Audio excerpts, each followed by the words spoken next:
What's up, everybody? Welcome back to the Martian and Ozzy podcast. This is our 13th podcast, and we're going to be analyzing the big UFC 267 pay-per-view going down from Abu Dhabi. The UFC is back in Fight Island, back in the big cage, and there's a stacked 15-fight card, and we're going to be analyzing all 15 of those fights here shortly. I'm joined by my co-host, as always. What's up, Ozzy? How we doing this week?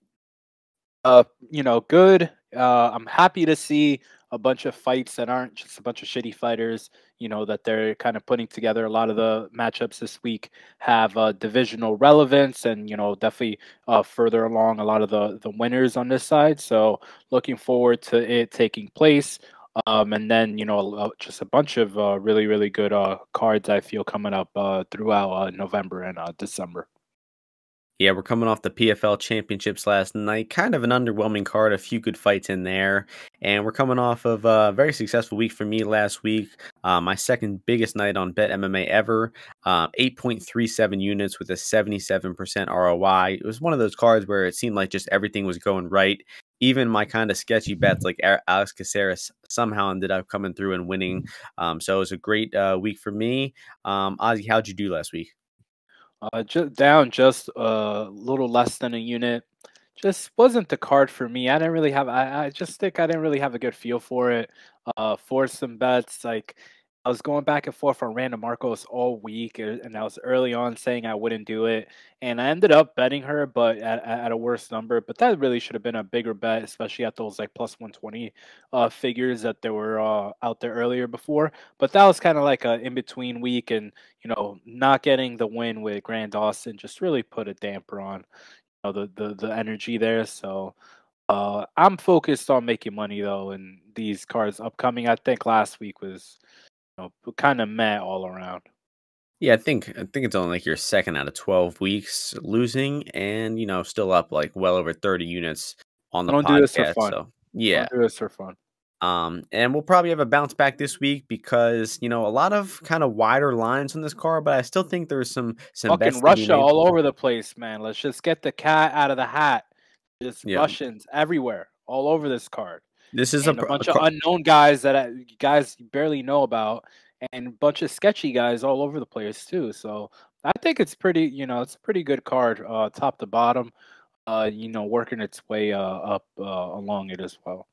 I agree. I feel like this card, you're going to have to look for some props on some of these matchups. So we'll be trying to point out some good props if these money lines are a little bit wide. But let's get right into these fights. 15 fights. We went through 14 in just about an hour last week, Ozzy. So let's try to, breeze through these. And we're going to start things off in the flyweight division where we have Tagir Ulanbekov as the heavy minus 370 favorite, taking on Nascimento plus 305. Nascimento did fight Julian Paiva on the Contender Series a few years back. Only one fight in the past 3 years, and there's no video footage available of that fight. So kind of got to question, what Nascimento is going to look like. But going back and watching that Paiva fight, I didn't exactly love what I saw from him in that fight. He's a pretty wild and untechnical fighter. I saw him get hit a lot by Paiva. Paiva was boxing him up for the majority of that fight. And even though Tagir definitely struggles with leg kicks, we saw that in his last fight. He is still a skilled striker, skilled grappler, and I think he should be better than Nascimento on the feet and on the ground here. And I just think Tagir is a little too polished everywhere. And unless some crazy improvement from Nascimento over the past 3 years, I think Tagir should win the fight and, win it pretty comfortably. So not exactly advising to lay that minus 370, but I do expect Ulanbekov to cover around minus 300 and win the fight pretty comfortably. So I'm not sure about finisher decision here. I think I might lean a little bit towards finish. I don't know about you, Ozzy. What are your thoughts on this first fight? So Tagir, in that fight against Bruno Silva, it was a very good fight, especially later on. Tagir definitely slowed down a little bit. Bruno was able to get some takedowns on him, just get into top positions overall. But Tagir, he has a pretty long and good jab. He protects his chin for the most part. He moves his feet pretty well. And the thing with Nascimento is he's kind of noodly in terms of like his grappling. Like he'll go to his back, he'll like roll around, he'll try to go for leg locks sometimes as well. In this fight, I would say I'm looking more towards the over I know you're saying finish. I look over here just because I feel Tagger. He'll stay behind his punches. If he gets top position, he will be pretty safe overall. Like I don't think he's gonna be trying to advance too much position and put himself in harm's way. And Nascimento's pretty tough. I feel strike wise, I don't think he'll be stunned easily or finish really easy by submission. So I feel there could be a hairy moment or two, but I would look over in this fight, and possibly Nascimento. Like I don't hate the stab at 3-1. He's pretty competent. He has good hands. He'll come forward, and he has good cardio. I mean, he has shown okay conditioning overall, and I think he could be effective here potentially if Tagir ends up slowing down like in that last fight. Yeah, not a whole lot of bets, catching my eye for this one. You mentioned the over. I would say Tagir knockout plus 750 is the one I'm looking at with the most. But fun first fight to kick off the card, and that's going to bring us to another fun fight, bottom on the card. In the lightweight division, we have Damir Ismagulov minus 275 taking on Magomed Mustafaev. We got a Russia versus Russia fight going on. Well, technically Kazakhstan, but pretty fun fight here. What are your thoughts on this one, Ozzy? So it's a fight between two guys who, the odds indicate Mir's a 3-1 favorite almost, whereas Magomed definitely came into the UFC with pretty good, a good pedigree overall. He fought Kevin Lee, he fought Brad Riddell. He's a guy that's only fighting like once a year though. But his wrestling is really, really strong. Once he gets his hands on you, like he's putting you on the ground. I don't know what his wrestling accolades are or were in like wherever he's coming from, but I know he beat uh Beeb's cousin or what, a brother. I don't know who the guy was, but and I remember back then there was his this guy's wrestling was hyped up. So this is another fight where I'm kind of looking over as well. The Mir, this guy he just jabs, stays behind it. If you give him some opportunities, he'll open up like he did against Alves, but he's not looking to finish you at all. This is the first guy he's ever fought where he probably does not have a wrestling advantage over. I feel like all his UFC opponents he had a wrestling advantage over. Alves just super beta right away. And Magomed, as soon as this guy gets his hands on you, he has a lot of ways that he could finish takedowns. So I don't know if he'll be able to hold Demir down for sure, but I would expect to see them grappling and at some point Magomed being able to secure a takedown. And it's gonna be about on the feet if he can get any range offense going. But I'd be looking at the over in this fight for sure. Yeah, I kind of disagree with his wrestling. I definitely think the guy is like a strong. I mean, strong as an ox. I mean, you could see the way he did clasp his hands around Riddell. But when he got takedowns of Riddell, didn't do a whole lot with him. Wasn't able to get Riddell like flat on the mat much throughout that fight. And when he's defensively wrestling, like the Kevin Lee fight, I mean, he was soundly out wrestled in that fight. Just didn't pose much resistance to those takedowns. And I think that is a bit of a concern here because Ismagulov, I would say, is going to be looking to get this fight to the floor. Mustafaev is just a crazy power athletic guy. So he's gonna make this fight close with those big moments. I mean, he can land, one strike like he did against Viziev and change the entire course of the fight. So I think an easy bet for this fight is gonna be Mustafaev. No scorecards at plus 150. I mean, I don't understand why that's plus money at all.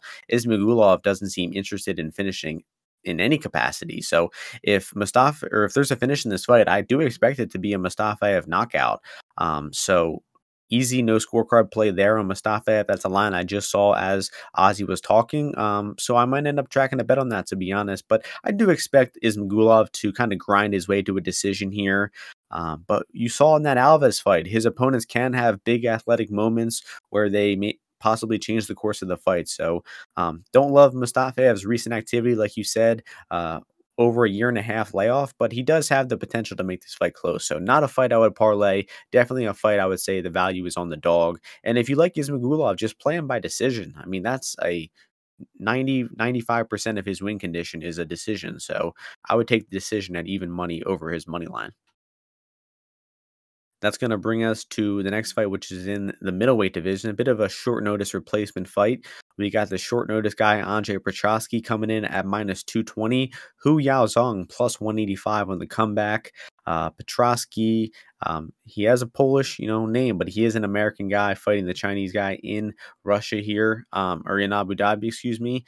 You start this one off, Ozzy. What are you thinking about this one? Probably the worst fight on the card, right? I don't got too much on this. I know, Hu hasn't fought in like 3 years, 4 years, long time. Petroski has that jiu-jitsu background. He's going to want to close the distance and take this fight to the floor, probably shooting in on the double leg at some point. But his cardio is like really bad. And it's tough to trust him overall if he's not getting those takedowns easily. But if he does get them, I think these Chinese fighters have shown a little bit that their ground game is definitely their weak point. Petroski has some pretty good offensive chains and sequences once he does get it to the ground that will be able to unleash between strikes and the submission. But if he does not finish, I feel, within the first 4 minutes, I think that this guy could fold. He's flying all the way out there to Abu Dhabi, where it's just like a pretty foreign thing for him, I think. And Hu has been getting ready for that Amidovsky fight for a while now. So, I'm a little dubious. I'm not playing Petroski, but he'd probably be the pick here to finish inside the distance at some point. Yeah, good point about Petroski. I think this is his first fight outside the United States. Most of his fights have taken place in Philadelphia, right around where he's from. So definitely going to be a huge change in scenery, short notice fight. But you got to think that he probably watched some tape on Hu and accepted the matchup based on the fact that he thought it favored him. And if you watch the Cyril Asker fight, you do see that Hu is a pretty bad grappler, was taken down, gave up his back, and, was just soundly out-grappled by Cyril Asker, who is, a below average heavyweight. But Hu has dropped down a lot of weight. He's gotten more serious about training. You saw some improvements in the Rashad Coulter fight from him. And I do think he's going to be the better distance striker than Petroski here. Petroski's got that southpaw striking, not really a whole lot of skill in his boxing that I see. Michael Gilmore was even having some success against him. So Petroski's definitely going to be wanting to get this fight to the floor, and he has a really good chance of hitting those takedowns. So if you like Hu here, I would recommend either taking him by knockout or just waiting to live bet him, because there's a good chance that one takedown from Petroski wins him the entire round, possibly even gets him the submission off the rip. And I did think we saw a slight improvement in Petroski's gas tank last fight. He did hit takedowns and get dominant positions in all 3 rounds versus Gilmore, and still had enough energy to finish in round 3. So slight improvement from Petroski, but I'm still very skeptical about the guy. And I would probably advise taking submission rather than his money line. So that's going to do it for that fight. And it's going to move us on to the next fight, which takes place in the featherweight division. We have another kind of short notice replacement fight. Leroy Murphy -300 taking on Makwan Amirikhani +250. Makwan was supposed to be fighting a fellow grappler, Tristan Connolly, and gets a pretty much completely opposite matchup in Leroy Murphy here. And I'll start this one off. And I see some people, putting some faith in Amirikhani, but I really do not see it. I think that Leroy Murphy does have the defensive grappling skills to stifle off any of those takedown attempts. And even if Amirikhani is getting takedowns in top position, I don't think the guy has a very traditionally good top position game. Like, he's not a good, guard passer or guy who keeps top control and he gets submissions. He's more of a guy who snatches submissions in transitions and scrambles. And, there's a very small chance that happens here, in my opinion. Murphy's a pretty safe defensive grappler. He doesn't try to do too much. And in Makwan's last fight, he was fighting a short notice replacement, Kamwela Kirk, making his UFC debut. And even though Makwan got a few takedowns throughout that fight, he wasn't able to do anything with those takedowns. He was actually locked in a deep triangle armbar at one point. And I just think that he wasn't really able to get anything going. And Makwan's a guy who notoriously slows as the fight goes on. He's not a good striker. He's a pretty one-dimensional grappler. And I think Murphy is going to be prepared for that one dimension. He's going to be able to stuff the takedowns. He's going to be landing all the distance strikes. He's going to be landing most of the damage in this fight. And I favor Murphy pretty heavily here. So I don't think there's any value on Makwan. If you want to take Makwan, just take him by sub. I don't think there's any other way he can win the fight. So I think Murphy is going to, cruise to a decision victory here, 30-27. I doubt a knockout happens. Makwan's pretty tough, but Murphy decision is the pick. Yeah. So this is a fight. I forget who was Leron Murphy. He was supposed to fight someone else. I forget. No, it was Makwan who was supposed to fight Tristan Connolly. There you go. But Murphy had a fight scheduled before on that Darren Till card, I feel. Charles Jourdain. There you go. So got a guy here who is more of a grappler. I think you see in that fight against Douglas Silva that, what Lauren Murphy does, like he's a guy who's going to be a solid grappler, who was going to be able to outposition you due to some of his physical attributes, when he does get in trouble at times. And then when he's on the feet, he's got a lot of speed and he throws with, all of his weapons pretty well. So this is a fight, though, I would say I wouldn't be surprised if it's, kind of close, because if Amirikhani is able to back Murphy up a little bit, I do think that if he gets in on his legs, he'll be able to potentially finish some takedowns. But I definitely do favor Murphy. I think he has better cardio. He has better shot selection on the feet. And this is like a theme that I feel I'm going to with the card overall. I'm kind of looking at the over in this fight as well. It's not very juicy. It's only at -110, -120. And, for Amirikhani, for all his faults, he is still pretty, he'll stay in the fight for the most part. He'll, try to maintain his stance and, on the feet if he's getting bombed on, and, he'll squirm around, he'll shoot for takedowns. He stayed alive against Barboza after he was hurt on a few occasions.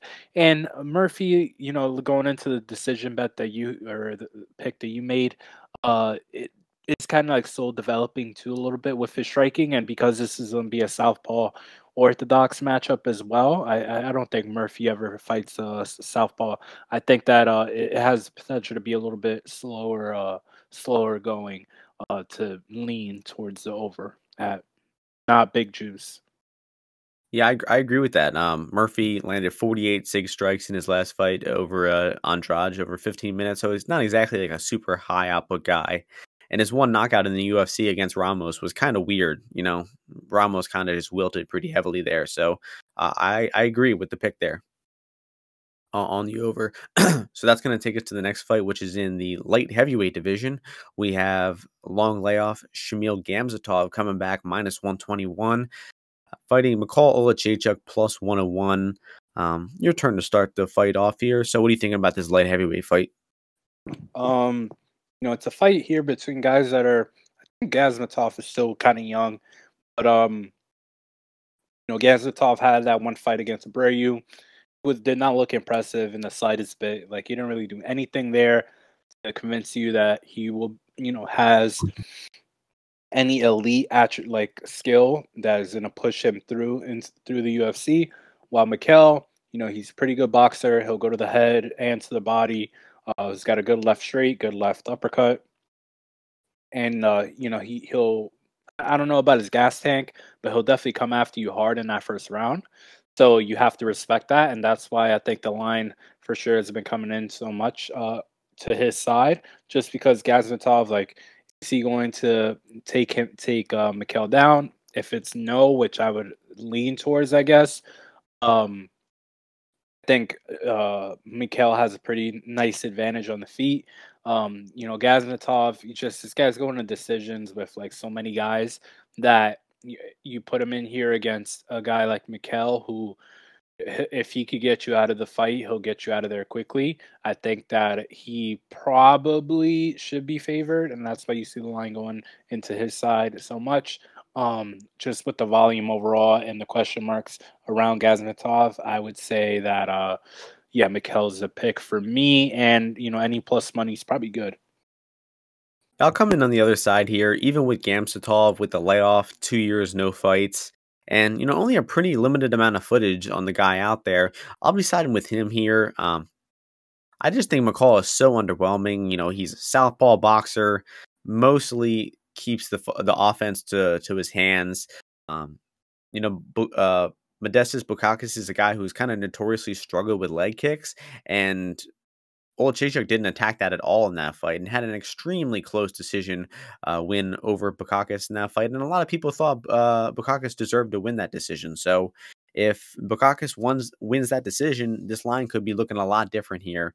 And I do understand the angle of Oleksiejczuk starting fast, and he probably does look value in round one, but especially with Gamzatov coming off the layoff. But as the fight goes, the full 15 minutes, with the cardio issues of McCall and the grappling deficiency that he constantly has, I'll be siding with Gamzatov here. I think the striking exchanges will be close. They probably slightly favor McCall, but I think if Gamzatov... Slightly?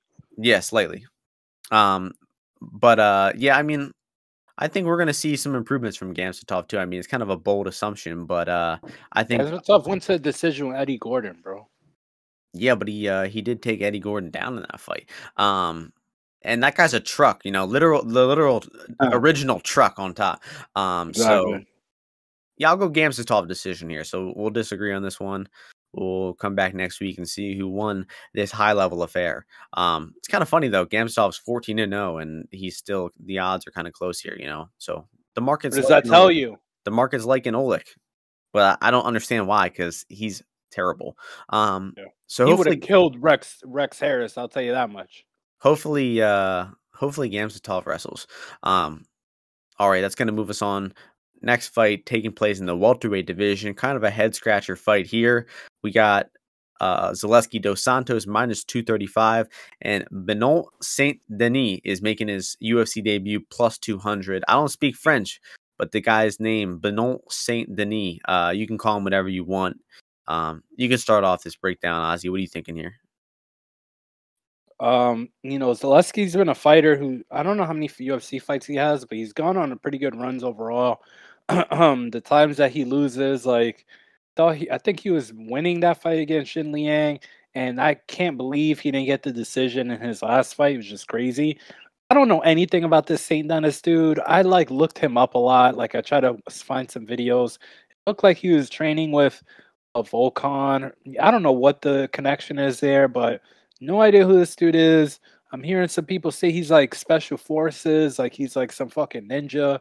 I don't know, man. I tried to look at some of his fights.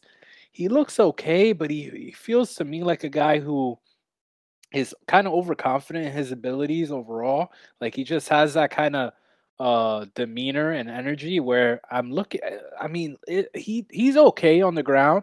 He has some skills, but I saw the fight that he fought at Brave FC against this Ivica something guy. This guy is from Croatia. He's 39-35, and they were playing footsies or they were grappling. They were getting out of a lot of each other's grappling techniques. But this guy's lost half his fights by submission. It was clear jobber that they were giving him, and it looked like he kind of struggled there with him. So that's a red flag for me. I like Zaleski here, but I don't know if I could bet him at this inflated price. But early on, I mean, this guy looks like a fraud to me. So totally, I think Zaleski fucks him up. Well, here's the first red flag. The guy's a judo black belt. Whenever you hear that being touted, that's just not a good sign right off the rip. And yeah, I'm seeing a lot of sloppy judo throws. He gets the fight into the clinch, has some weak wrestling, and then attempts some half-ass throw, usually ending on bottom or something like that. I don't even think he's good on top when he gets on top. So I really don't understand where they found this guy. I guess somebody brought up that he's fought in Brave before, and they might have just got this guy because he's in Brave and can fight in the area. But Zaleski should style on him pretty hard here. He cool with the Sheiks over there. Sheiks are looking out for him. Yeah, he's I think he's got some connections with the dictator of Oman. That country, Oman. Yeah. All right, so Zaleski's probably just going to beat this guy up pretty badly. Can you reset your mic real quick? We're getting a little echo, and that's going to bring us on to the next fight. I think Zaleski's got a good chance to finish, honestly, and he probably looks wider than minus That's 235 gonna here. get if he doesn't if he doesn't finish him straight up, I feel this guy's gonna get tired, and he's just gonna finish him from just wilting late on in the fight. Like I don't know. Yeah, I mean Cool he's fight. never won a decision, never fought anybody good. Good chance that Zaleski takes over and maybe stab at those round 2, round 3 props for Zaleski. Um, That's going to move us on next fight. Middleweight division, Albert Duraev making his UFC debut as the minus 360 favorite. Roman Kopylov coming off a 2-year layoff as the plus 295 dog. I'll start this one off, and Duraev looked pretty solid on his last Contender Series fight. He's coming off a 3-year layoff in that fight. Maybe looked a little bit rusty, a bit choppy on the feet, but obviously got the takedown pretty quickly in that one. And then just, looked incredible on top. Had kind of a similar suffocating top game to Chimaev, where he's grabbing the wrist, he's smashing with ground and pound. He can float very well from position to position. And he fought Strauss in one of his fights, a 5-round fight over in Russia, and you really can see that he can float really well from position to position, keep top position, and the guy looks great on top. His striking also looked pretty good in that fight as well. We haven't seen his striking in over 3 years, so he might look a little bit rusty and choppy like he did in the Contender Series. Kopylov might have some early success in the striking, but Kopylov was taken down, gave up his back, and got rear naked choked by Carl Roberson of all people. And he was, losing that fight pretty handedly before that moment too. So I feel like Duraev should probably get one takedown and likely either finish Kopylov or just do so much damage with that ground and pound that Kopylov is, permanently disabled for the rest of the fight. So Duraev should, just hit easy takedowns and smash here. And Duraev looks like a pretty legit prospect. So hopefully they get this guy back in the cage soon. What are your thoughts here? You remember Kopylov from 2 years ago? Yeah, I remember him. I remember him pretty well. But Duraev, this guy's man, he's fucking scary, man. These guys from Dagestan or Russia, wherever they want to, be titled as, those guys are scary, man. Like when the guy can take you down and be that aggressive as he looked on Contender, I didn't think he was going to smash that guy that badly after watching his tape. Like it looks like his striking. He takes his time a little bit, but overall, he stays in the stance pretty well. Looks like he has a decent chin. He's strong. He's pretty strong. So I laid that juice early on, like minus like 240, 250, 235, I think as well. I think Hobylov, I think is how you pronounce it, is southpaw long striker, but a few of his finishes have come in later rounds. He's like just too patient overall. When he backs up, he kind of leaves his lead leg out there a little bit. So I wouldn't be surprised at seeing like a jab cross, and then with that right hand or even the left hand, he scoops up a single leg. That's Albert, right? Yeah, Albert Duraev does. And then once he has this guy on the ground, I feel he's going to be able to tie up his legs pretty well, get to a dominant position, and just absolutely maul him. So I got Duraev here in a big, big way. And I think he should. I mean, I don't think Hobylov is, or Holman, Roman. I don't think this guy's UFC. Like, maybe, I guess. It's always weird, like the Russians they pick to fucking bring over, man. I don't get it. I think he's But I probably think they coming off want the to. sauce. I think they're trying to extinguish Roman though with Rayev. That's what I think. McMaynard's trying to do. I think Kopylov coming off the sauce looked, pretty good in his fights before the UFC. Winning some 5-round fights and then just looked terrible against Roberson in all facets. That's going to bring us on to the next fight. We're down 7 fights in 30 minutes. So 8 fights left. That's fucking crazy. There's 15 fights in this card. Next fight, featherweight division, Zubaira Tukhugov as the slight minus 160 favorite. Ricardo Ramos coming back plus 140. I think this has the makings for a pretty bad fight. I don't know why. I know why. I just feel like these guys, the way they match up, it's going to be a bad fight. I mean, most of Zubaira's fights are pretty bad, but this particularly has all the potential. You want to start this off? That's the spirit. No, please I'll tell keep going. us. Keep going. Yeah, please tell us. Why this Well, fight is gonna be so boring? well, Zubaira past 3 decisions that he went to, he was credited with 35, 28, 22 strikes. So the guy is not exactly landing a whole lot of strikes. And he's kind of a lay and pray artist. You know, he gets takedowns, and I really think it comes from like an energy conservation point. I tweeted this out earlier, but the guy is a huge 145er, had really trouble making the weight last fight, actually missed weight by 4 pounds versus Dawodu. And I feel like this guy's his entire fighting style is revolved around conserving energy and just using as little energy as possible. And you know, sometimes he can wing some punches on the feet and they do damage, like we saw in the Aguilar fight. He's definitely the harder hitter than Ramos. Ramos doesn't hit hard at all. I mean, this guy's punches just look extremely weak. His calf kicks are probably his best strike. And I just feel Ramos's entire game is hitting, you know, trip takedowns, maybe getting a back take, getting a body lock or something. And I just feel Zubaira is going to be too strong and experienced in those positions to let Ramos get anything significant.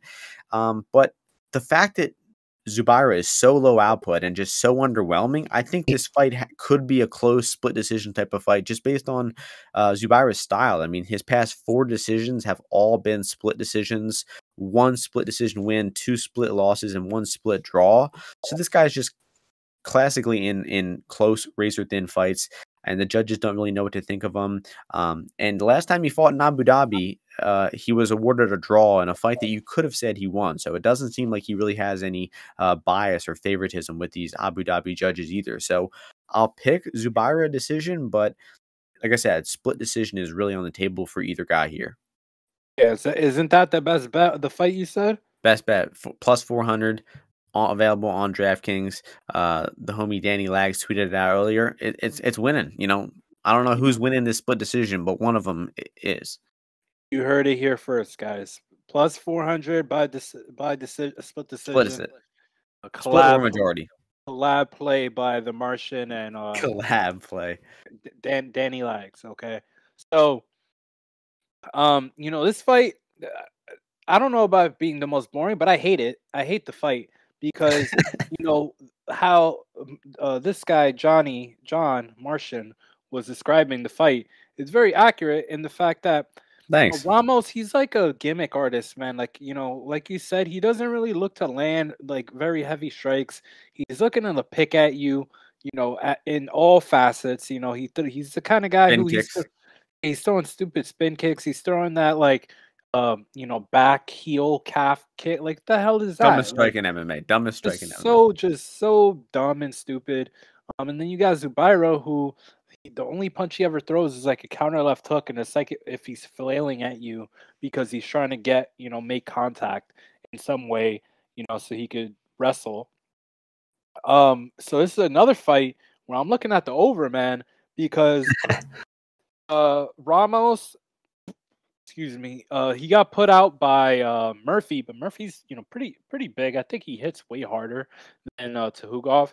And Tukhugov, you know, this is a thing when we were training, when I was training for my fights, and you'd be, you know, grappling or doing MMA grappling, you know, you make it apparent to the guys that you're training, you tell them, you know, a tip is like either we're holding the guy or we're hitting the guy, right? If you're in a grappling situation. So if the guy is making you is hitting you, he's not really holding you. So you should be able to get up. That's why guys like Khabib and these guys that are able to tie you up with their legs, that's why it's such a big thing, because you know they can still slow you down. But Zubaira, he's never looking to hit you, so he's always looking to keep these clinch positions, you know, for longer. So I think him killing the clock like that, Ramos, you know, being in the bigger cage, which he hasn't been in his like last 2 fights, I think, or at least the last fight against Algio.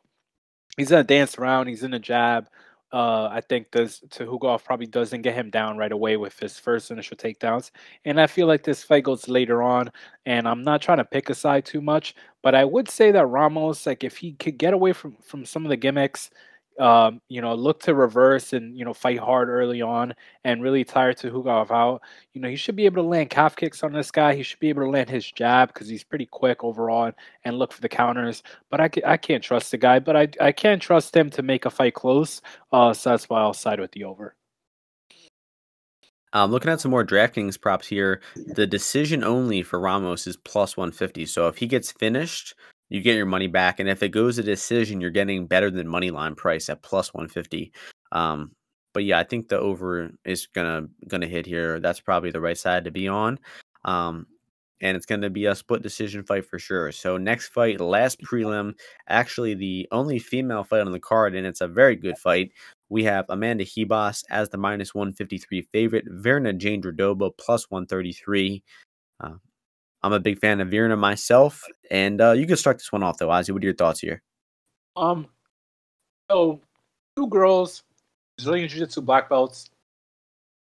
Excuse me, two girls, Brazilian Jiu-Jitsu black belts. Ribas is coming back, and matching up here. Sorry, I think I had a little mic issue there. Ribas here is coming up, matching up against a girl who, for the first time, I think has the wrestling capability to actually take her down to the mat. Yeah. In a lot of her other fights, it was more so like, she was in control of the wrestling domain, or the other girl didn't really want to take it to the ground. So Jandiroba here, she's just such a committed grappler that you kind of really want to play her as an underdog. It's been 1 year since Ribas had that KO loss over here, so or not 1 year, excuse me, like 10 months. But that fight, it kind of just showed that she, if she's not the more dominant, like bigger, athlete in there, some of her game gets a little bit bogged down. I think against Paige, against Randa, you saw that she was not only way better athletically, but just skill wise as well. But when either of those sides arose, where you see she's not as dominant of a athlete over Rodriguez, and she's not as clean of a striker, I think she could get caught up to. She hasn't been at ATT, I think, for this camp either. And Jandiroba, like this girl, she just is a killer on the mat. I do think she will have the grappling advantage, whether she is on her feet or whether she is on top or on bottom. But I do know some sharp people that are on Ribas here, so I think I'll side with Ribas here. But I'm considering betting Jandiroba, especially if this goes like plus 150 or so, because I do think that she will be able to get some grappling success going. Yeah, it took a little bit of plus 45, and I might look to add, honestly, depending on where this line goes. You hit a lot of the points on the head here, and Ribas just hasn't fought a girl who's, going to try to consistently take her down before. We saw Marcos take her down and get some brief top time. We saw Emily Whitmire reverse position and get on top for about 90 seconds there versus Ribas. And I think it's pretty clear that Jandiroba is a better top position and a better bottom grappler. I think when Jandiroba gets on bottom, she's, looking to sweep, looking to reverse. And you saw Randa Marcos looking for some of those sweeps as well. She is always looking for those half guard sweeps and looking to get the fight back up to the floor. And I just don't think the Ribas really does a whole lot with her top position. The women that she submitted, Whitmire and Van Zandt, come on. Hannah Goldie easily submitted. Yes, she did. Emily Whitmire. She did. Wing condition. So Jandiroba is just, the better overall grappler here. I think she's got the bigger takedown arsenal. And if either woman ends up on their back here, I just trust Jandiroba a lot more to get off her back, maybe attack even with an armbar off her back like we saw in the Murata fight. And I think Jandiroba is kind of steadily improving. She's actually making noticeable improvements since her UFC career started. I don't know. I think Ribas is kind of stuck in the mud a little bit. I mean, it's crazy how hyped she was going into that Marina fight. She was minus 300. She wins round 1. And in one punch, the entire hype train got derailed. But, that's got to be concerning. A one-punch knockout in women's MMA. I know Herb Dean fucked up the stoppage, and it was kind of a weird sequence there. But, I mean, it was one punch that sent Ribas pretty much out. And that's just irregular. I mean, Marina Rodriguez has beat up a lot of women on the feet before, and none of them reacted like that. Maria Oliveira from last week didn't even react that badly. So I think Ribas's striking defense is no good. She's definitely the better offensive striker. Like, she's going to be winning the striking exchanges here, but it's not like she's some proven high output machine who can outstrike you for 15 minutes straight. And I think this fight's going to have a lot of grappling, and I'm going to be siding with the better grappler in Jandiroba to win. So I'll take Jandiroba by decision. I'll take her money line for a bit. Like I said, small on her so far, a plus 145, and I might look to add a little bit more if it goes up to 150, like you said. So that's gonna do it for the prelims. 10 prelims down. Oh no, I'm sorry, 9 prelims down. 6-fight main card. We got a big main card, and we're just gonna keep it moving, Ozzy. We got done that in about 40 minutes. 6 fights left. And we're gonna start things off in the light heavyweight division. Magomed Ankalaev as the minus 276 favorite. Volkov-Tybura plus 216. And I'll start this one off by saying I've been kind of going back and forth on it all week on this one.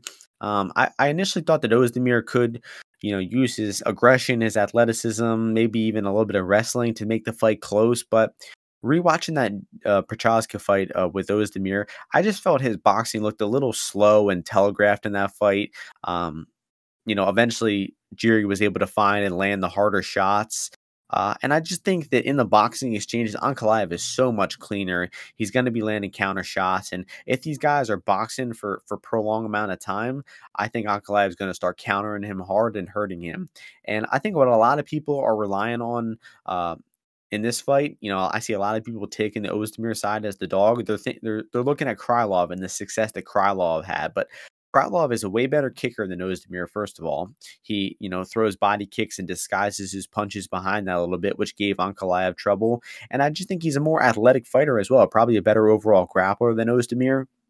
And that's why he was able to have some brief success. But Ankalaev also won a pretty clear round 2 and 3 from Krylov there. So sure, Krylov had some initial success in round 1, but I don't see Oezdemir having a lot of that similar success. I think he's just a little slow and plodding on the feet for me. Ozdemir's calf kick, one of his best weapons, won't necessarily be there for this fight because he's facing a southpaw. And I'm not just really high on Oezdemir right now. I think the guy's whole career has kind of been a little inflated by, those quick early knockouts that he's gotten. And I think Ankalaev is going to piece him up as this fight goes. I'm only really stuck between decision and knockout. I'll go with decision for now for Ankalaev. But as the fight gets closer, I'm growing more and more confident in Ankalaev. So interested to hear your thoughts on this one here, Ozzy. Listen, Ankalaev's in the kill, Zamir. There's anyone betting Oezdemir, they're hoping that I guess he lands like a counter shot. But if Ankalaev wants to take him down and just do whatever he out-grapple wants, him, out-grapple him at any point and slow him down, like he should be able to do so. And if it was before his last fight against Krylov, I could see why you would be hesitant a little bit because you haven't really seen him use takedowns, but you saw him get takedowns there in the Krylov fight. So I think he's gonna wipe the floor with Oezdemir overall. I think Oezdemir, like you said, he's got heavy hands for sure, but he leaves himself pretty open also as well when he's throwing these punches. Ankalaev, I think, does he have a sight? No, they have the same reach. But Ankalaev, because he's in that southpaw stance, he's always like a little bit further back. He'll like weave shots going backwards and come back in with his own counters. And I feel like I said, if at any point he's able to get Oezdemir down, Ozdemir's in big amounts of trouble. So not for me. This Oezdemir stab at I mean it's coming down. And I don't like laying big juice on like these heavier weight fights, excuse me, but 270, 276, it's looking kind of attractive for that boy Ankh, the dark horse. Yep, so we're in pretty good, rides the dark pretty good horse. agreement here. So you think a knockout or decision? I mean, Ozdemir's a tough bastard. I'm liking that over 1.5. Interesting. That a little bit. That a little bit. You don't think so? I don't know. It's 1.5. I feel like Oezdemir, he could get crushed though with some punches for sure. Right on the nose. I mean, that knockout of Jiri is just hilarious. Like the punch literally sends Oezdemir off his feet. Like he goes several inches off the ground up into the air before he falls. And you believe people watch that fight and then thought that Dominic Reyes is going to be Yuri Prohashka is insane. It's Yeah. always going to be some kind of edge, you know. You don't know how big it's going to be forever. But man, oh man. And Dominic Reyes brought in Nick. What's that guy's name that he oh was in the yeah. PFL? He What's got his name? demolished in PFL, like the Ronik. Rogash. Yeah. Ronik. He brought him in to mimic Yan for his title fight. Like as soon as I knew that, I was out on that Dominic Reyes guy. But look, now he's trying to protect what he still has. You know, you heard him in that interview. Yeah, I wonder what he's going to be up to. But that's enough about Dominic Reyes. That guy's a loser. We're going to move on to Jesus Christ. We're never going to get a fighter on here. Yikes. that's not the objective. Yikes. We've made good money betting against that guy a few times in a row now. That's So pretty mean. You welterweight division. don't kick a man while he's down, taking the return of Gamzat-Chimaev minus 650, taking on the Leech, the real Leech, not Damon Jackson, plus 425. You can start this one off. Are you going to support this Leech? You going to support this? I support my Leech. No, right. I can't support. Yeah, the American Leech we can go with. He is the best fighter to ever come out of China, but this matchup is just so no leeches. We got a lot of leeches around. Like I don't know when leech being called a leech, like when you wanted that to be your nickname. I don't know, weird. But Jingliang, he's had a bunch of UFC fights, but it's always like it's always one like on his home turf. Two, like there's some controversy, like when he was eye gouging Jake Matthews. Like I think he's only in the top 15 because Emperor Xi requires it from Dana, for there to be one ranked UFC male. Because his the Ponzinibbio fight, like let's Ponzinibbio off for like a crazy layoff. In this fight against Chimaev, thing is Lee, he's spry enough that he has like decent reflexes, and the thing is like here Chimaev could be in danger later in the fight if he doesn't finish because Lee does have pretty good cardio. He does throw some pretty solid body shots overall, but I don't think this guy's grappling is anywhere near the level that it would need to be to survive on the ground with Chimaev. So I think Chimaev gets him on the ground. And rear naked chokes him within the first 6 minutes of this fight. Maybe lands a few pretty big punches, but eventually just gets him against the fence, scoops up a double leg, slams him in the middle of the octagon, rides him for a little bit, and then at some point, rear naked chokes him. Nice. You taking any of that Chimaev submission line at all? No. Yeah, I took some Chimaev submission plus 380 here, and it's already down to like plus 260. So I agree with the submission there. It's really just a matter of Chimaev's submission or knockout. And Leech is so tough that I think that he can, take a lot of shots, like kind of like Rice McKee did. No, I think he actually got TKO'd. But like I think that Jingliang will eventually kind of give up his neck after eating just like 1,000 punches to the face on the ground. We still have a lot of questions about Chimaev. Year-long layoff. He's going back and forth between welterweight and middleweight. Hasn't really fought anybody in the top 15 yet, so there are still a lot of questions about him, especially coming off the COVID scare. But I just don't think this matchup is going to be the one to answer them. But I said that last week about Ricky Glenn too, and questions were answered there. So questions will not be answered in this one. You don't think? No, I don't think so. I mean, no credit for beating the Chinese guy. Jingliang plus 750 KO is the way to play him, or wait to live bet him. Will be Chimaev's next fight after this? You think? Good question. I mean, if the guy wants to. I think he should be 185 personally. You got to look at the champion in Adesanya being a much easier matchup for Chimaev than Usman. And I guess he's staying at 185. Neil Magny, let's get him in there with Neil Magny. That would be fun. That's enough of that fight though. Heavyweight fight next. Alexander Volkov as the minus 280 favorite. Martian Tybura plus 240. Tybura coming in on a 5-fight win streak. Possibly the longest, maybe tied for longest in the heavyweight division, yet still a considerable underdog to Volkov here.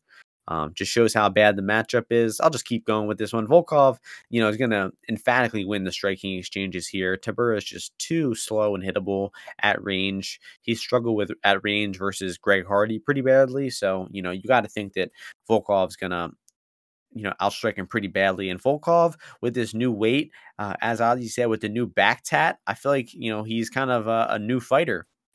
You saw him really sit down on his punches and his kicks versus Walt Harris finishing Alistair Overeem in the second round. And, it might be a little bit of a stupid comparison, but just look at both these guys' fights against Greg Hardy and against Walt Harris. Volkov not in any trouble at any point in either matchup, just cruising to outstrike them, while Tybura, had his little bit of difficulty with both guys before eventually overcoming it, getting the fight to the floor and finishing them on the mat. But if Tybura can't get this fight to the floor, it's going to go really badly for him. He's probably going to get knocked out if he can't get those takedowns. But Volkov is a pretty good defensive grappler. He can be initially taken down, but the guy does two things really well on the mat. One is, he's got a good base, so he stays on his knees, he stays against the cage, and he kind of just, lets you ride him against the cage, sort of like Curtis Blades did. Or if you are able to get him flat on the mat with his shoulders on the mat, like Verdum did, he's got a great guard that he can just lock guys up and kind of neutralize them there. So even if Tybura gets takedowns, I don't think he's going to get very dominant positions on Tybura like he was able to on Greg Hardy and Walt Harris, who are just the worst grapplers ever. So it's really a matter between Volkov knockout or decision.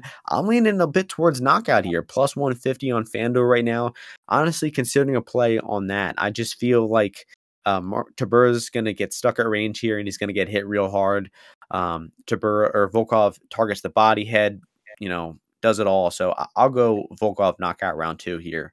What are you thinking? Listen, Tybura's my fucking boy, and I've been riding him this whole win streak. I think he's like on a 5-fight win streak. I've been riding this fella since I saw that he was especially when I saw he was like an underdog to Max Grisham. I was like, get out of here. So you've been riding the Tybura. This guy's skilled, man. He's got pretty good hands. He's got better kicks than you would think from a guy like him. He could go up top to the head. His wrestling is like not dynamic, but if he can lock his hands, he is I think he's a decent athlete for heavyweight. I've always liked him a little bit more. And Volkov, he's a guy who I feel I've always been a little bit off on. I think recently he definitely has, gotten better, I guess, but I still think that at minus 300 against Tybura, I think Tybura is better than that, to line them that wide. So I'm gonna side with Tybura because I think that his chin, I mean, he did get stunned in his last 2 fights, didn't he? Man, I don't know, man. I guess I feel that Volkov probably has enough power to bother him. I feel that if Tybura could dirty this fight up, push him back a little bit, but Volkov does have a decent clinch. I don't know, man. This is a fight. When you say siding with him, you're talking about you're not talking about actually picking him. Maybe just like in terms of a bet. Maybe. I kind of like Tybura, bro. Like if Tybura's in the fight, I think he could definitely win. Real quick. Last week I said Alex Caceres, 4-fight win streak, not the greatest competition, but still he's got a momentum, he's got win streak, and he's plus 250 underdog. He was able to pull it off. It's gonna be a kind of similar dynamic. I don't really think that Volkov will knock him out though. So fuck it. I'm going with the over again. Over 2.5. That's the play. Lock of the week. Lock it up. There you go. All right. Moving on to a very fun fight, lightweight division, kind of a short notice fight thrown together here. Islam Makhachev was supposed to be fighting RDA. Daniel Hooker jumps in. We got Islam minus 700, Dan Hooker plus 450. Hooker's got balls of steel, jumping into one of the most probably terrifying matchups in the division. And, he's just jumping right in saying, give it to me. So you got to admire Dan Hooker here. But you also kind of got to not like his chances to win. You start this one off, Ozzy. Yeah, so Hooker's like, fuck it, let's get it over with. Let's just do this thing. He's 21-10, has not really fought guys who were looking to grapple him very much, at all. And the thing with, fighting Islam is he's just such a strong guy in the clinch and inside even if you are not letting him get in on your legs that much, this guy, he's able to, kind of bring his takedowns up to the clinch and then be able to finish like with like emphatically, like with power. Once he does get these takedowns in the clinch, a lot of times like people have clinch takedowns, they'll like trip you down a little bit, and then you're able to pop back up to your base pretty quickly. That doesn't really happen with Islam. And Hooker did look a lot better his grappling against Nasrat, but I would tell you not to fool you, because Nasrat is just I mean, I want to be nice here, but he just looked terrible on the mat.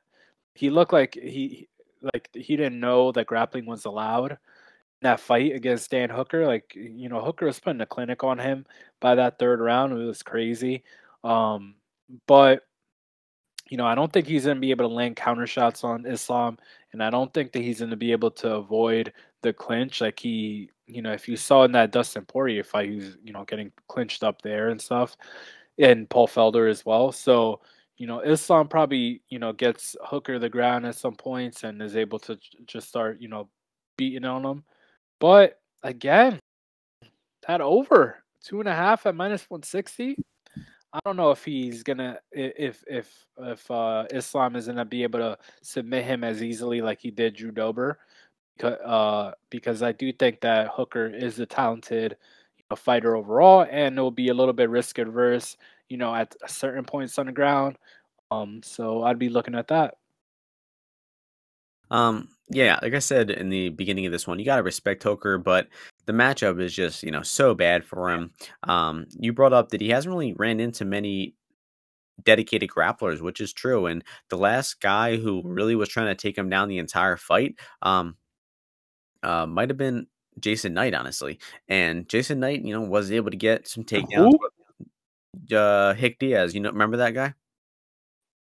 I'm saying this a fucking long time ago.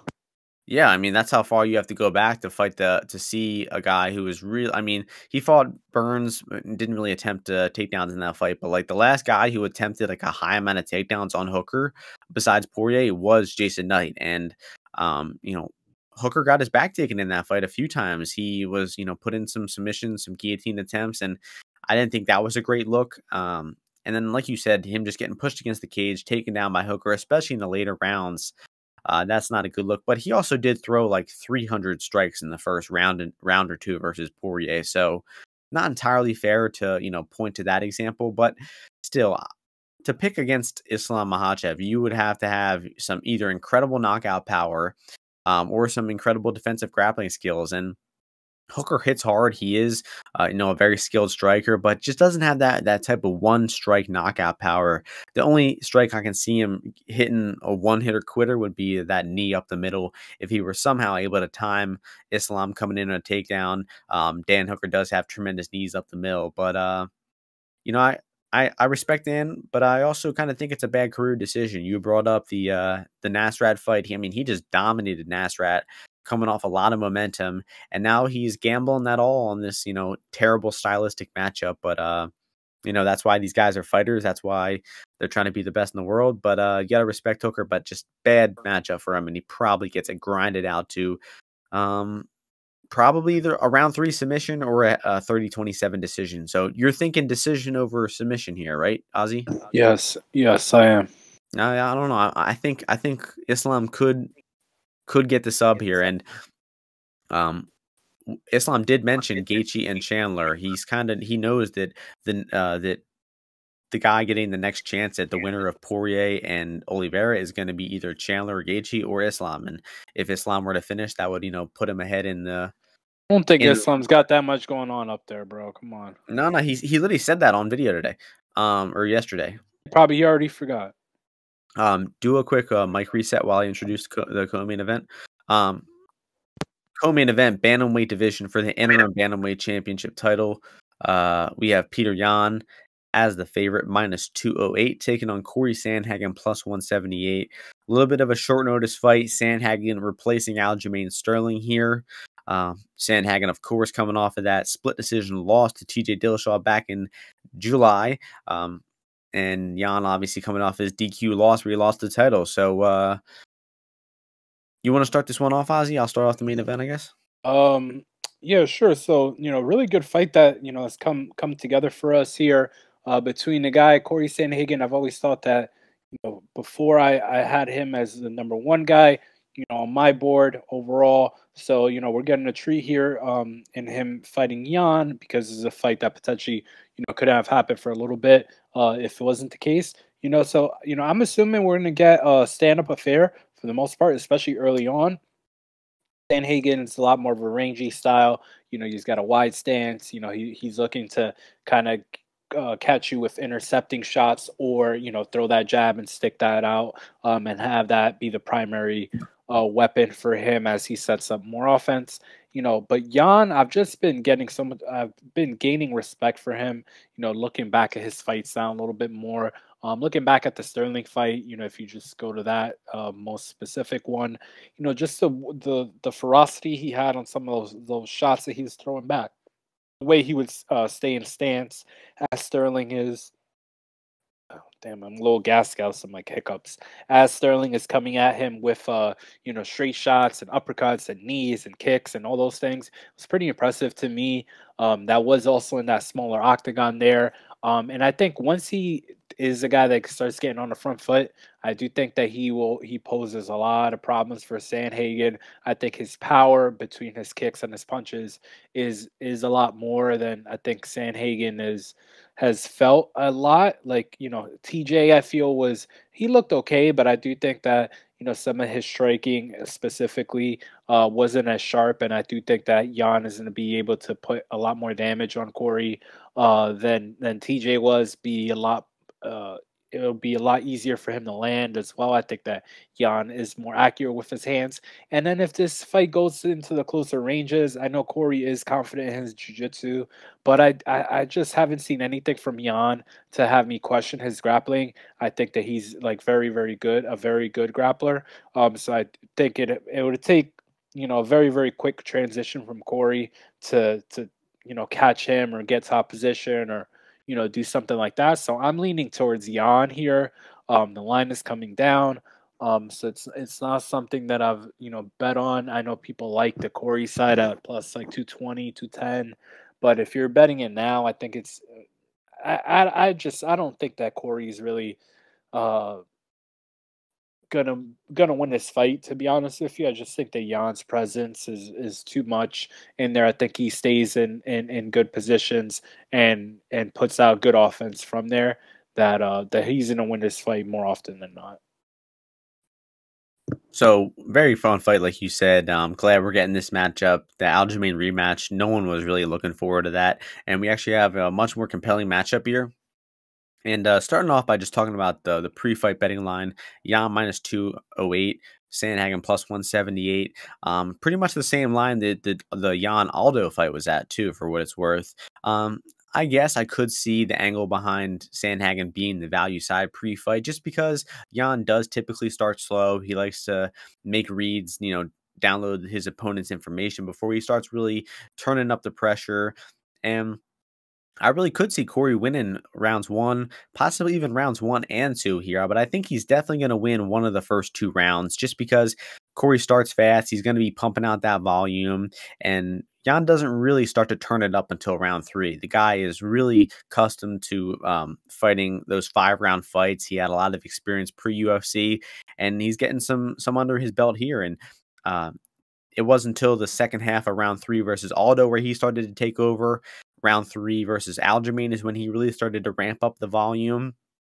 And it almost seemed like deliberate in that Aljamain fight that he let Aljamain, have some early success, pump out all that volume, use all that energy, and then round 3, Yan was like, "All right, now it's time to really get to work, and the fight is starting now." And he just turned up the pressure so high in rounds 3 and 4. It was out wrestling, out striking. Incredible fight. Here's a quick question I'll pose to you, Ozzy. Do you think that Yan proved that he's a better wrestler than Aljamain in that fight? He was a better wrestler that night. Yeah. Yeah. It's hard to say. It's hard to say who has the better, overall grappling. But for Don't need that to take sure. down. But for Aljamain to easily take down backpack Corey and to tap him out, and then to see Yan, just toying with Aljamain in the same wrestling and grappling exchanges, just shows how high level of a grappler Yan is. And, big concern for this fight is Corey Sandhagen's most recent fight against TJ Dillashaw, where TJ was able to get Corey moving on the back foot a lot in that fight without volume, with just, kind of sheer aggression and walking forward.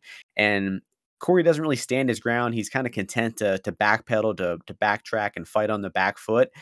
And that's not a good attribute to have against Yan, because if Yan gets you moving backwards, I mean, he's going to be chopping you down to the legs, to the body.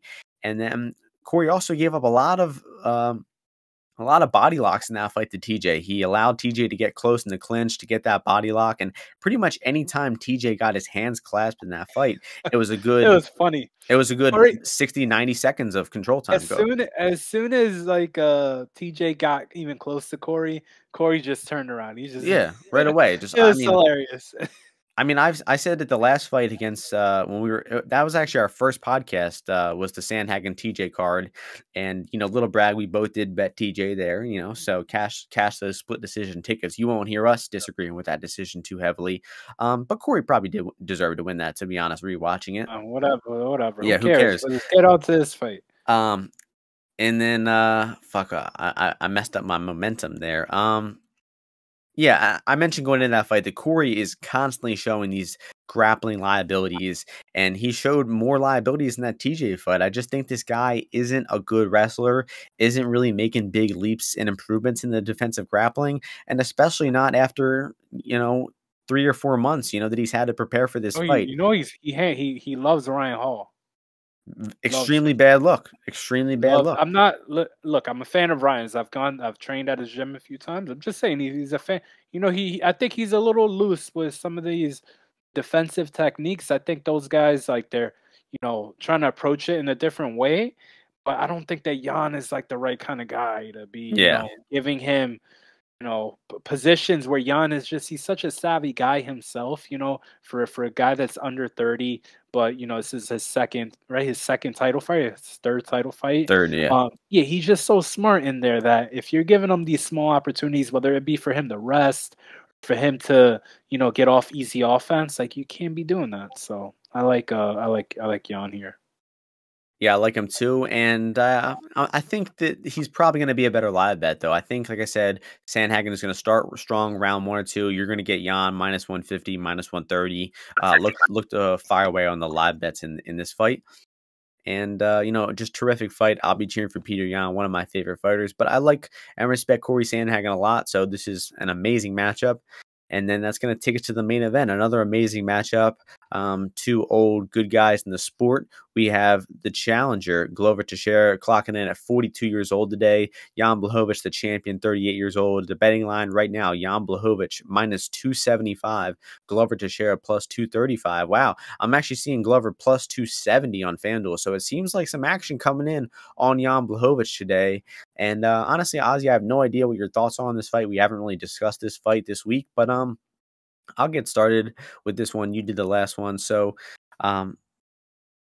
I love and respect both these guys. It's great to see Glover getting his title shot. I didn't think this fight was going to happen. I thought that Adesanya was going to beat Blachowicz, and then we would never get to see this matchup. But I'm very grateful it ended up happening. Glover Teixeira, definitely earned this title shot. But he also had to go through his fair share of hell and damage to get to where he's at now. He got hurt and, wobbled, arguably knocked out a few times on his recent run. Roberson had him hurt bad. Kudalaba made him do the chicken dance. Thiago Santos dropped him twice. And that's really what I'm looking at, is the Thiago Santos fight, because that fight was about 13 minutes long. They were only really striking with one another for about 2 minutes of that fight. And in both of those minutes where the fight was standing, Santos absolutely floored Glover, hurting him real bad in round 1, kind of made Glover do a face plant, and then he straight up dropped Glover in round 3. And Glover has incredible, recovery skills. He's able to come back from those knockdowns, but he also kind of shoots those desperation takedown shots. And Thiago Santos, not a great wrestler, wasn't able to defend them, and Glover gets his top game going. But I think when he gets hurt with the punch here in this fight, which I think is inevitable, I think that Jan Blachowicz is just a lot better suited to stuff those takedown attempts, to dig those underhooks, to separate back to range. And the big cage is going to help Jan Blachowicz with that a lot because, Glover's just going to have less room to trap him against the cage. So I think the distance striking is heavily in favor of Jan Blachowicz here. He's a great boxer. Was going toe-to-toe with Israel Adesanya in the striking exchanges. And then he also has great cardio in rounds 4 and 5. He is able to hit those takedowns late in that fight, clinch the decision victory for him. And I think that Blachowicz has the striking advantage, the power advantage, the cardio advantage. I think he's younger. He's got a durability advantage as well. The only advantages I give to Glover are honestly his grappling. And I just don't think his takedowns are that good. He's getting older. He's getting slower. Ion Cutelaba was able to stuff 7 or 8 takedowns before eventually getting taken down there. And Glover also had a back and forth competitive fight with Krylov in the grappling. Who didn't have a competitive grappling fight was Jan Blachowicz, who submitted Krylov pretty easily when they fought. So I just think this matchup heavily favors Jan Blachowicz. I hate to go against Glover here because he's such a great underdog. He's made us a lot of money along this run. But I just think he's running into a brick wall here against Blachowicz. Blachowicz is still steadily improving at age 38. I think he's, the best he's ever been right now. And, I'm happy this fight is happening. I just think it's a real bad matchup for Glover. And Glover is probably going to get knocked out in round 2 or 3 here. I'll pick a round 2 knockout for Polish Power, Jan Blachowicz here. So, like I said, I have no idea what your thoughts are here. But what do you think about what I just said, Ozzy? Yeah, Jan, I guess, a lot of the things point to him because he, has, had a really good career resurgence. He has shown some, his technical acumen at distance more recently, first of all, in more high profile fights. And he's been getting the job done. He hasn't been choking in the big pressure fights, but he is a guy also that if you look back at the Jacare Souza fight, Jacare is able to neutralize him both at distance and by using the clinch and doing all that. I think Luke Rockhold even had a little bit of success as well. Before albeit just able to not let Jan be hunting right from the bell. And then I think his last 2 or 3 fights, he beat the middleweight champion, but it was a fight where I feel he was able to fight to a game plan that was good for him, that was okay for him. In this fight against Glover, I feel that Glover, if he's able to get into the fight, is in the context of not get stunned early. I feel that if these guys start throwing with each other in the pocket, I feel that, yes, Glover is less durable and potentially could get, knocked out. But I feel that he is more likely actually to land on Jan like a big punch than Jan is to land on him, if that makes sense. I feel like if Glover lands on Jan, I think it'll be over because I don't like Jan. He hasn't, to me, proven his shin as much as Glover. Yeah, he gets hurt, but this dude somehow comes back. I don't know how he does it. I don't know what's going on. I don't know if it's going to keep going. But Jan's shin, you haven't seen it that much. Glover, that left hook that he throws, I think that's his best punch, I would say. It's definitely live, I think, to land on Jan if they are, really sitting in the pocket. And if they aren't and Jan is not really looking to pressure and looking to, I don't know, not pressure, let's just say, if Glover is able to be on the front foot and backing Jan up, I feel he could get a takedown here and Jan could be in big trouble if he locks his hands on a double leg. So I'm leaning to Glover. I'm hoping to get a good price on him. I haven't bet him yet, which is probably the mistake in the whole thing. But I like him. I think that, I'm going to just keep riding this train. I think that he poses some stylistic problems for Jan. And then I think that if he is able to get this into grappling realms when he's on top, I really like his chances. Yeah, I think a lot of people trusting Glover here are kind of, relying on his past experience. They're kind of thinking, oh, he's been such a good dog. He's won as a dog several times in a row. Let's trust him one last time. Dog. I just don't. I think his luck is running up on this fight. He's a dog, boy. Also, FanDuel has Glover rounds 1, 2, 3 plus 500. I feel if it gets to round 4 and 5, it's not going to be good for Glover if it gets that long. So I would take Glover inside the distance or that Glover 1, 2, 3 plus 500. Definitely not in a rush to bet Yan minus 300 or something. This doesn't start round 5. What is that? That is minus 182 on FanDuel. Shitty odds, man. Yeah, don't love that. But like I said, good chance that just a few punches from Yan is all this fight takes. And if Glover gets on top, I don't even think that Blachowicz is going to be in that dangerous of positions. Yan couldn't even knock out a middleweight. He's a bum. Which one is that? He knocked out the former middleweight champion. Overrated. Luke Rockhold. Overrated power. Polish power is overrated. Yeah, well, like I said, he won't need too much. I think it's probably going to be like a left hook. Glover's going to attempt to take down. Blachowicz is going to shrug him off, and then sort of like the Rockhold fight, it's going to be like a shot on the exit from the clinch that's going to send Glover to the floor. On his 0-1-1 in his last 2 fights against Brazilians. Oh, that's he's what? 0-1-1. He beat Jacare. So how is he 0-1-1? That was a draw, bro. That was not a win. According to the official record, that was not a real win, dude. Yeah, no way that's a real win. You know, it's not a real win. Also, though, if Thiago Santos steps back after he drops Glover in round 3, lets him stand up, lands one more punch, that's probably knockout round 3. So yeah, he got fucking finished though, didn't he? Hey, I picked probably Glover. Lost. You probably lost on the juice there. I literally picked Glover by round 3 submission in official, or well, it's a recording in an official recording. So you can check the fucking receipts on that Anthony one, bitch. Smith, the Glover plus 200. And yo, I had a 77% ROI last event, and you're trying to talk shit on me. Get real, bro. Oh my God. Get back in the profit before you fucking come at me.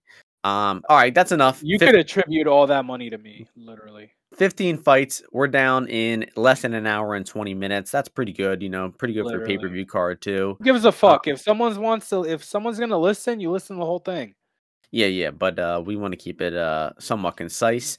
So I hope you all enjoyed the podcast. Hope you all enjoyed these fights. We got MSG card next week, even better card than this one. So just a crazy string of back-to-back events.